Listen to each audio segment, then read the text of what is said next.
Faut-il rester après la première trahison? Faut-il laisser une seconde chance à cette relation? Bonjour à toutes et à tous, je me réjouis de vous retrouver pour cette nouvelle vidéo.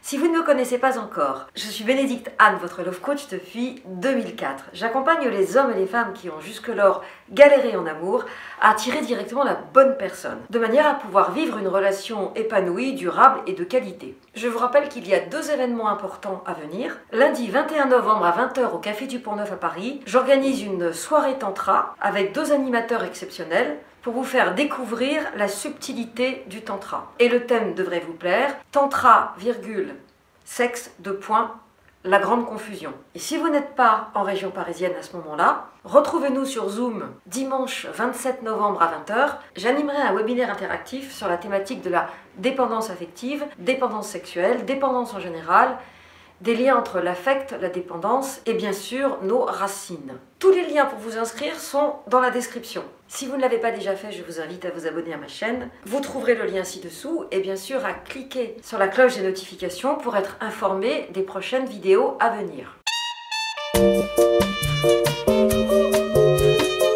Faut-il rester après la première trahison ou faut-il laisser une seconde chance à cette relation? Je vais déjà vous simplifier la tâche. Si vous avez des enfants, si vous êtes ensemble, si vous habitez ensemble, je vous dis oui, oui et encore oui. Parce que l'enjeu c'est quand même de sauver ce couple, sachant qu'une trahison est toujours la partie visible d'un iceberg qui témoigne d'un dysfonctionnement dans le couple. Que le mensonge soit au niveau d'une retombée dans une addiction type alcool ou drogue, que ce soit un mensonge par rapport à une tromperie sexuelle, ou que ce soit quelque chose que l'autre ne vous ait pas dit, cela ne change rien. La trahison, en fait, témoigne d'un dysfonctionnement. Et très souvent, j'ai remarqué, quand la personne a du mal à dire les choses, a du mal à dire ce qui ne va pas, elle va prendre la tangente et aller chercher une solution à l'extérieur plutôt que d'affronter d'abord la réalité du dysfonctionnement du couple, mais surtout d'aller voir en lui ou en elle ce qui est à l'origine de ce dysfonctionnement. Parce que vous le savez, dans une relation amoureuse ou dans un couple en général, nous sommes chacun à 100% responsable des 50% qui nous incombent. Maintenant, quand on est au début d'une relation et que l'autre a commencé des petites trahisons, pas forcément méchantes mais qui vous agacent, il faut faire attention.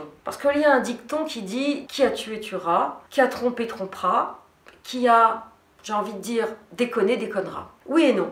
Tout dépend de ce qui a poussé cette personne à déconner, entre guillemets. Tout dépend si cette personne a réfléchi à ce qui s'était passé et s'est remise en cause. Si la connerie a été faite et que j'arrive la bouche en cœur en pensant que ça va s'arranger, je me trompe. Si en revanche, il y a du temps, il y a de la réflexion, il y a un travail à 2 avec un thérapeute, alors là tout est possible. Et moi je suis partisante de la seconde chance. Parce que j'ai vu beaucoup de couples arriver qui étaient au bord du divorce, d'ailleurs on me les envoyait pour ça. Et il y avait eu souvent une trahison, la plupart du temps autour d'une tierce et une histoire sexuelle. Mais pas toujours, ça pouvait être aussi l'argent que monsieur avait dépensé en douce, sans le dire à madame, l'argent du ménage bien sûr, ou une décision qu'avait prise la dame sans en parler au monsieur. Et tous ces couples que j'ai vus sont arrivés bien sûr avec cette espèce de boule puante au milieu d'eux qui empêchait toute discussion. Mais quand on a pu aller très vite voir ce qu'il y avait derrière la boule puante, donc le symptôme, donc la partie visible de l'iceberg, monsieur et madame ont pu voir qu'ils avaient construit ensemble ce dysfonctionnement. Ils l'avaient construit d'une manière horizontale entre eux avec le temps,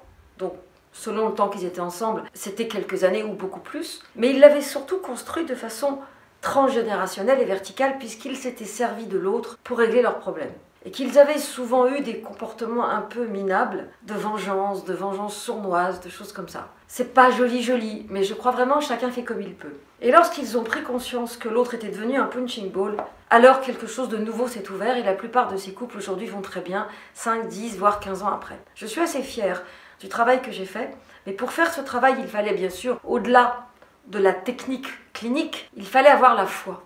Et surtout pas de jugement. Et c'est très difficile quand vous avez devant vous quelqu'un qui est très en colère contre l'autre pour des raisons qui sont justifiées, d'arriver à faire que cette colère soit dite comme la chose qui dérange, de manière à ce qu'on soit plus focalisé sur les symptômes, mais qu'on puisse creuser en profondeur. Alors pour répondre à la question, oui, je suis pour la seconde chance, surtout quand il y a des enfants ou quand le couple est ensemble depuis un certain temps. Et non, je ne suis pas forcément pour une seconde chance quand l'histoire vient de naître et que vous êtes déjà confronter à des trahisons. Parce que si c'est pas la lune de miel pendant les fameux 3 ans qu'on nous a promis, qu'est-ce qui reste?